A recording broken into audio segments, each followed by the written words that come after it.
Hey there everybody! Before we get into today's video, I actually wanted to start on a bit more of an apologetic note. As a result of IFC rescinding their GOH offer to me, and the many folks coming forward with accusations of things I've apparently done, I've decided to address some of the more credible claims right now. I first and foremost want to issue an apology to CandyCiqarettes, as my Survivor panel did run 45 minutes over the allotted time, conflicting with the setup for their panel, which they said was their first ever run at a con. Obviously, no one wants to have their first ever panel delayed by the previous panel, and I should have done more to help in the moment. And I admit the lateness was my fault. I'm not a Missouri local, and while the time zone change from Vancouver wasn't big, it just so happened that on the Sunday of the convention, when my panel was to be, that daylight savings kicked in as well. So of course my alarm wasn't set properly either, and that's among the reasons why we started late. I'm sorry the room was left in disarray, and I'll be more mindful of the mess that Survivor can leave behind in the future. It's my game show after all. I created it, and I've run it 19 times since 2021. It's always possible it might run slightly over time, but it's never gone this long. It compounded and impacted my fellow panelists unfairly, and for that I'm sorry. There's also been some saying that I'm a genre snob, and that I think performing in fursuit makes me a better performer than anyone that isn't in suit. Now, while the premise for the first accusation largely stems from a tweet I made when I was 17 in my senior year of high school, it does warrant clarification. So I'll be the first to say that my 2-sentence tweet from my adolescence does not accurately portray how I feel about pop or classical music, if you can believe it. I think every genre of music is valid and every musician has talent. What my tweet tried so poorly to convey is that I, as a pop singer-songwriter myself, just think that there's a special magic to when a singer owns the words that they're singing and has like the hooks and catchiness to back it up. And while some may continue to see this as me saying that pop music is superior to all other genres, that is not true, and that's not what I just said. Pop is a different beast entirely from classical. I absolutely adore many pieces of classical work, both with vocals and without. Maybe a cliche pick, but Dance Macabre is my favorite piece of instrumental classical music of all time, and it was critically panned when it came out. Or what about The Elf King? It's a classical piece of music with an absolutely insane vocal. The difficulty for one opera singer to play 4 different roles while a pianist cycles through every key in the circle of fifths? Like, I wish I had the skills to pull that off, or even to write something like that. The difficulty of a piece of music to play says a lot about the skill of the person playing it. And I might play piano, but I'm no Mozart. I'm not even Foxamore. And while I, like anyone else, has their own personal music listening preferences, I don't believe, nor do I think pop music is superior to every other genre of music. That's just ridiculous. Nor does performing in fursuit make me a better performer than anyone else, especially people who aren't in suit. Does it make me more visibly furry? Well, absolutely. I don't know if you know this, but I tend to perform at furry conventions. But I don't always perform in suit either. So even just saying that I think performing in suit makes me better is just a lie, because I perform both as a Sphinx and out of suit all the time. When I first got my suit, I was so excited to start performing in it, because I wanted to be a furry musician, releasing music under my persona's name, playing that character, and I wanted to be a person who could perform in the fursuit to match. I regret that this has made me seem arrogant, but I'm just someone who gets excited to be doing what they love when I'm going to a convention that's willing to give me the chance. Whether it be on a stage or in a panel room, I always want to give it my all. I always just saw me being able to perform in fursuit as like the maximum of what I could do if my accommodations were met by the con. If I don't have to play the next song myself with my phone plugged into an aux cable, or if I had help running my concert, then to me, performing in fursuit was going above and beyond the expectations of what most people might expect from live music at a FurCon. It's also why when I do perform in suit, I tend to try make it the whole hour without taking it off or even having a sip of water. It's a challenge to me. It's a fun challenge to me. Lately though, I've started to mindfully tweak the descriptions that I submit to cons when I'm trying to run a concert, because I can't always guarantee that I will be in suit, as much as I tried to. At Gateway Fur Meet, The room was so hot that I abandoned the idea of wearing my full suit because I would have been dripping sweat in a matter of minutes. I have never claimed that performing in suit makes me better than anyone that isn't performing in suit. Much like how a fursuit dancer doesn't think they're a better dancer just because they're in a fursuit. It just makes me more visibly furry because I'm a furry musician and I like to perform at FurCons. That's all. And lastly, to some of the furry musicians who feel I haven't been the most respectful, I apologize as well. My goal has never been to claim that I'm the sole voice for the fandom's musicians, but to encourage cons to put us all on an even playing field, using my position as an outsider to point out things that casual con-going folks might not see. And I will continue to advocate for performances to be given not just to those folks with large virtual followings. I know furry musicians who've released like a dozen albums and have no interest in becoming an internet personality, a Twitch streamer, a VTuber, or whatever, and they deserve a chance too. And while some of the criticism I've gotten has been directly from the musicians that I said in my MFF video were benefiting from favoritism at cons, I will extend an apology to Tiger for tweets where I misgendered them, as that was entirely a fuck-up of my own. Even if I disagree with how the playing field is set, everyone's pronouns deserve to be respected. Period. Alright. But you know who I don't owe an apology to? IFC, a con that dangled a carrot in front of me for 8 months in complete silence before pulling the rug out from under me with no reason given. Why is it that the con, known for making excuses in letting KKK members attend and letting openly racist staff members run panels, decide to draw the line on me? Well, buckle up. This is gonna be a doozy. So, here's the full recap. IndyFurCon in Indianapolis, Indiana, boy that's a lot of indies, is a con with a long history of getting itself into controversy.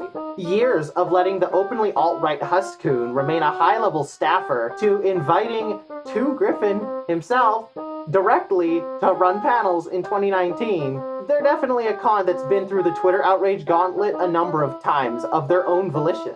But this time, they've managed to be on the other side of it for the first time ever. There was never outrage that I was guest of honor before they posted their press release. Not that they ever sent me a contract to sign to make it official anyway, nor ever published that I was guest of honor on any of the con's social platforms, which always had me worried. But for those who actually read every word of their vague statement, you'd see that it was a board decision. So what does that mean exactly? Well, what it likely means is one of two things. That the complaints about me were potentially from staff at other conventions and brought directly to staff/board at IFC rather than aired publicly on Twitter, or that there's a power struggle going on behind the scenes at IFC and the board is taking a side. Now, what do I mean by this? Backstory. I was first asked by IFC's former con chair, Pandez, on August 9th, 2022, if I was interested in being guest of honor for 2023. This was a complete surprise to me, as I had never been to IFC, nor was it a con that I had really high up on my list of ones that I wanted to go to. But I very quickly said yes. Coincidentally, on the morning I received that message, I had realized I had forgotten to submit any panels for the then upcoming Furrydelphia 2022, and despite my begging, I could not get anything put into the schedule at the last minute. It was their first year at a new venue, so I'm sure they were just playing it safe to avoid last-minute mix-ups. Understandable, really. So, armed with the knowledge that a random con was interested in me, as well as discovering that IFC and Furrydelphia 2022 happened to be on the same weekend, I wasted no time changing my plane ticket from Denver to Indianapolis instead of Philly. Even though I had already paid for my pre-reg at Furrydelphia, I figured, heck, I'd like to be present for the closing ceremonies of the first American con to notice and recognize that I exist. But you'll notice I said former con chair Pandez. In fact, I was asked to be guest of honor from his personal account, not the con's. So when I say that despite being asked to be guest of honor by the con chair at the time and announced at closing ceremonies, there was actually no official con endorsement at all, nor was there ever a contract sent or signed. For the performer role, we have selected Cassidy Civet. Cassidy!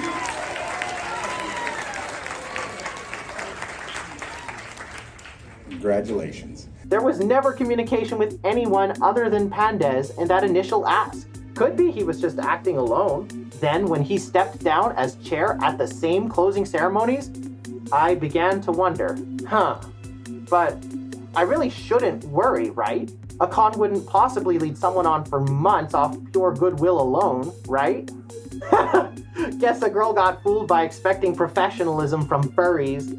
Again. So when I say power struggle, that's what I mean. I believe that if this was a board decision, then the board was potentially not just influenced by the words/lies from other cons about me, but may have specifically wanted to go in another direction, one that Pandez was not involved with, since he was the only person from the con to ask me from the get-go. And I could have literally just been caught in the crossfire of it all. Staff turnover is a real thing at conventions. The website remains just a splash page with the announcement about the new venue, so it's interesting that they had the time to put together a press release on a guest that they had never even confirmed. Could be that this power struggle is hurting more than just me as guest of honor, but completely bringing con planning to a halt because the staff want more changes. Plus, the old hotel had ants. So the move was a good call on the con's part.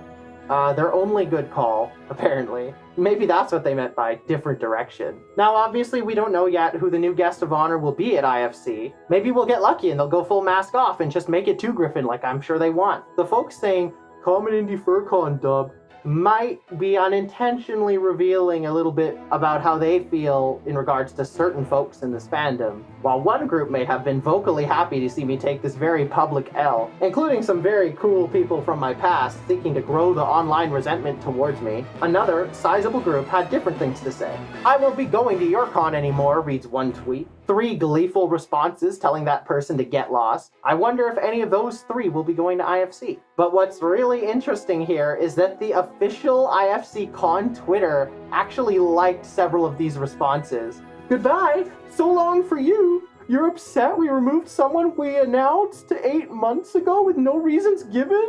Don't ask those questions on the Bird app, and don't expect us to answer either. Transparency is a thing of the past with FurCons lately. Because I don't know if you guys saw my tweet in response to the rescinding, but they didn't tell me anything either. It was just as vague as their tweet. But honestly, the fact that the only person to ask me to be guest of honor was not even on staff anymore, I'm now starting to think that perhaps I was set up? Like, was this all an elaborate prank? Ludicrous, surely. Who am I to get publicly humiliated by this con? I ran a panel too long? A few people said I'm rude? That's too much for the con where KKK members feel safe? And the very first time this con gets ahead of public opinion in a controversy they essentially created is to dismiss the so-called guest of honor that they had never even confirmed with, since going out of my way to be there in 2022? That I then spent the last 8 months slowly hyping up, and then now I feel like a total sucker? Ha! Well, you know, life is just a tragic comedy, really. You gotta learn to laugh. Oh, but by the way, I actually was telling people for the last, 8 months that I didn't have a contract with IFC, and that I was worried that I was gonna get, screwed over or something, and gosh, wouldn't you know it, I was right. Now, I will get to the other possibility for all this. Complaints from staff at other cons. At this point, for those that don't use the hell site that is Twitter, I don't really have a good relationship with the last 2 cons that I did, and both happen to be kind of nearby to IFC. Both Furnal Equinox and Motor City FurCon were both awful to me in kind of different yet similar ways. Furnal Equinox rejected all of my events at first, but I sent a really strongly worded email while I was on my trip in Europe saying that I had been waiting 3 years to attend my first Furnal Equinox after having done Texas Furry Fiesta for the last several years, since they've always been the same weekend, and as a somewhat known Canadian fur and musician, that I would like the opportunity to do something at their event, and that I'd appreciate if they'd reconsider. The chair was added to the email thread because they're apparently a musician too, and then bam, I had a concert. No survivor, but a win's a win. As for what happened at the concert, well, I've got a separate video about that in the works, so keep an eye out. But the long and short of it is, the AV crew from my concert said that I made remarks where I attacked and threatened them and made them feel unsafe to work with me. They did not bring these grievances up until after my win at the Fursuit Masquerade talent show that same night after my concert, where I won my first at-con competition ever. No doubt making the target on my back that much bigger. So yes, I had my concert that I fought for, and my first ever con talent show / competition win ever on the same day. And first general talent show win in my life too, if you can believe it. I delivered a great performance that I was very proud of, and you can watch here. But later that night and next morning, the board would meet in secret to discuss ways to punish me for what I had allegedly said to the AV crew. And so I was banned from the dance comp. And I did not find out until 10 minutes before the dance comp started, when I was already in suit, sitting in the theater. So yeah, video on that coming soon. Needless to say, a lot to unpack and a lot of accusations. But guess who's got the whole concert on video? This Civet right here. So click here to watch the full hour of me singing live, and please leave a comment on how offensive you think my language is. Do my words make you feel unsafe at all? I'd love to know. As for MCFC, well, the biggest con drama there was the bomb threat that made local radio news. We were all sitting in opening ceremonies on Friday when someone on stage told us all we had to leave and evacuate immediately. We loitered on the grass outside of the hotel for a bit in the cold before we were pushed even further back onto the green of the golf course that surrounded the hotel. It was here that who I believe was the con chair told us some information about what was going on, like that the threat they'd received was from an obvious burner email account. Now I'm sure someone recorded that somewhere, and I was doing my best to hear, but at no point do I specifically recall a request not to talk to media. They had pre-evacuated a hotel with several cop cars rolling up to comb through the building in an American suburb of Detroit. Of course people would notice. Attendees were posting pics and videos to Twitter as we all waited outside for hours. I posted a short video onto Twitter and was suddenly getting requests from media asking if they could use it, to which I did say yes. I saw that though. Yes, I did. Literally everyone is outside of the hotel. We did it! And here come the Popo. Gonna do a very thorough sweep of the building, I'm sure. And I also agreed to do a phone interview with a local radio station. Someone on Twitter said that it contained misinformation, but the link is in the description. I kind of think I nailed it. But give it a listen yourself, let me know what you think. But shortly after finishing it, some con staff in the Telegram chat were like, "Don't talk to media." And it's like, oops. I guess Kage couldn't prepare a statement in time, huh? For the record, I have Googled this incident, and the con has still never actually issued a statement about it. Not gonna say I did their job for them, but with the way some people have gone after me for doing this, to me it seems a bit narrow-minded. Do you listen to that interview and think that I ruined the fandom's image? Am I a media disaster? Not as though it was relatively vanilla and not at all a setup for a "is this a sex thing?" bomb on local public radio. Okay, so do you travel to go to these conventions? Do you live in the area, or are you just passing through? Just passing through. I'm from Vancouver, Canada. Oh, wow. Okay. So you travel quite a far for these type of... Is this like the... I don't know the right term, but... I saw an opportunity to do something that I thought would help.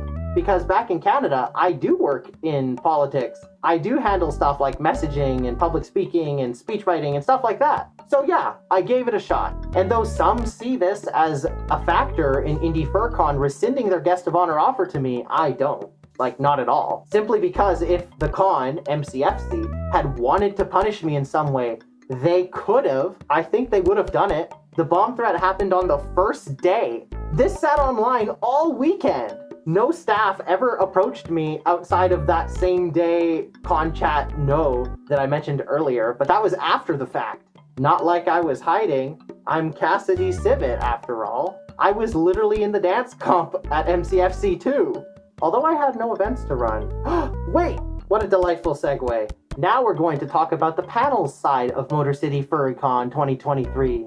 I had put in for all my 3 usual panels. A concert, Survivor, and a TF meet.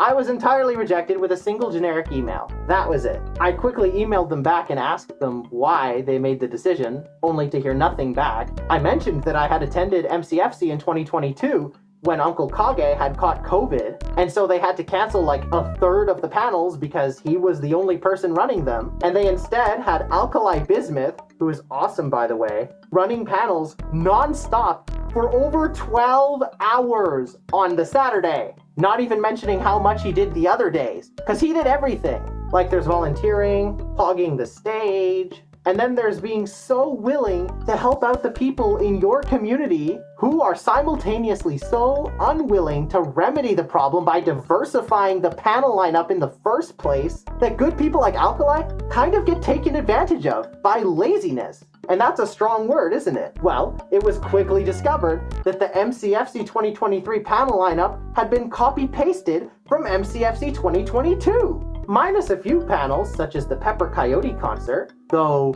he did end up getting a show anyway. He performed a kind of Sunday panel room hour show, so why not just give him one and spare the headaches of last-minute planning? Whatever, what do I know? It seems MCFC goes out of its way to avoid acknowledging their very publicly visible problems to use the goodwill of some of the fandom's biggest figures in the Midwest to help it limp along through the years. And here comes Cassidy from Canada, upset that she didn't get any panels. The con staffer who ran programming at MCFC was so brazen as to go into the con chat on Telegram and say, "We didn't get enough panels," and to email feedback. I snapped at this and was very much directly calling them out for being entirely complicit in the stagnation of their events lineup and lying openly to everyone. I did not get kicked out of the chat for this, despite them being stacked. But I've come to learn this fellow is on the IFC board. How very interesting, don't you think?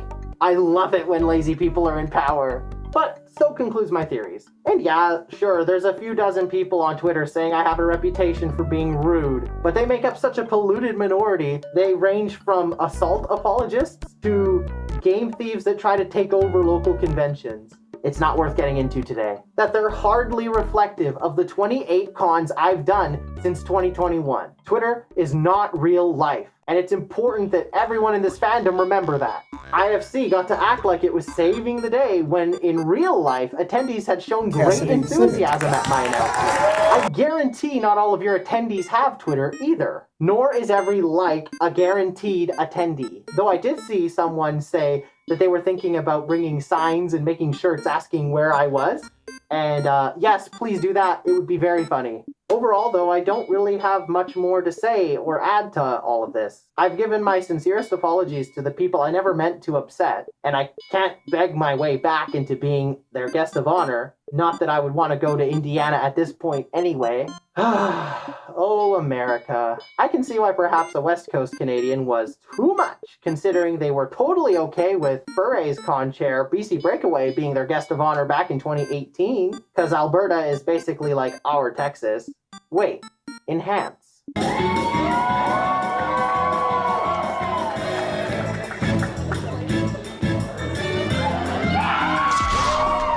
Enhance! Can't stop my happiness, 'cause I like the way I am. Oh. Okay, now the connections are just getting too bizarre. I love Furry. As a small aside, I have heard that it could be connected to my MFF video, but I don't know if I see that either. People have been trying to tell me to be careful because cons share staff and they talk. So then why is it so impossible to think that just a few like-minded haters in high-up con leadership could just decide to oust someone they don't like? Is the lesson just that speaking up about FurCons is a bad thing? Full stop? I guess it must be, since cons talk in private to each other, or staff can just lie to the board about the content of your event just because they don't like you. What I've definitely been picking up on is that there's some people in the older con leadership groups that are wanting to make a public point of punishing me for speaking out. Expect a long YouTube rant video, says a tweet from one former con staffer, as if to say that telling the story of what happened is detrimental to everyone involved. Like we should just accept IFC's vague statement, learn to hate me like IFC decided they do now, and just move on. And look who liked that tweet. I think, to quote another tweet, it speaks for itself. Maybe life is more complicated than Twitter. Has anyone thought of that? Furry is definitely bigger than Twitter, and Furry will definitely outlive Twitter. as well. So, is there a good spin to any of this? Well, for the first time in its history, IFC got to be called a major con. Despite being just the 29th biggest and decreasing in attendance, one of the only cons I've seen have 2 iterations since COVID with no attendance recovery. Guess people have just found better cons to attend, and I don't blame them. Even locals have moved on. I know I won't be bothering with IFC in the future, nor will I bother with MCFC, but Furnal Equinox, I welcome them to apologize to me, but do it in public, please. As for what happens to me, well, I continue on as I always do. If I let what people say about me get to me, I would not have survived middle school. I'll be just fine. Life goes on. Not like IFC was ever paying me or something like that. Guests of honors don't get paid, generally. So in some ways, it's expanded my budget for the summer tour and my second album. Ah, yes, the tour and second album. That remains on a steady pace for its August 4th release date. Will there still be a tour? Good question. Wild Prairie FurCon, the first FurCon in Canada to ask me to be guest of honor, is sticking by me. So make sure you tell your friends to go check out the best FurCon in Winnipeg. I'm even making them a con theme song, so get hyped for that. Denver is the week after, and we'll see. I'd love to come back there. Was thinking I might do a 2-week rest period at home, then do some concerts to promote my new album, maybe do Furvana. After that, Confidor in Mexico might finally be possible. Who knows? Just remember that it's not up to cons to decide what furries like you like, or enjoy, or want to see. It's up to you, and it's the con's job to reflect what the people want. If a con no longer reflects that, then you are of no obligation to go. And cons can become out of touch with their attendees very easily. Don't be afraid to speak up. And remember that life is so much bigger than words on a screen. Sometimes it takes 20 minutes of explanation to unfurl every detail of nuance instead of 280 characters. Before I say goodbye, I have to say thank you to my patrons, and my top patron, Racket Raccoon. Through thick and thin, I pride myself on media literacy, critical thinking, and being a reasonable person. And they see that I'm an honest person that sticks by their laurels, and simply wants to just make art, and see the fandom become the best it can be. Thanks to all of my patrons for their support as we go into my second album now. A reminder that all patrons, at the time of printing, get their names printed in the album, so that's cool. Stay tuned for the upcoming Furnal Equinox video, and more to come after that. Hit that subscribe button, hopefully there'll be less drama in the future, and I'll see you next time, with the finger that's not missing fur. I'll see you next time. Mwah. And the 2023 winner of the Spiro Masquerade Cup is Cassidy Civet! Wow. I didn't have a speech prepared. I've been going to conventions since 2016. I've been entering every single talent show at every single con I've ever been to because I want to show that furries can be performers, that we can be on stage, and that you can perform for crowds, and you don't need to be afraid. That's really what I want to do. And this is my first time ever winning a talent show at a con, period. So, and it's at my first FE. Thank you, Furnal Equinox. Much love from Vancouver and Port Moody. Canada's Got Talent! Woo!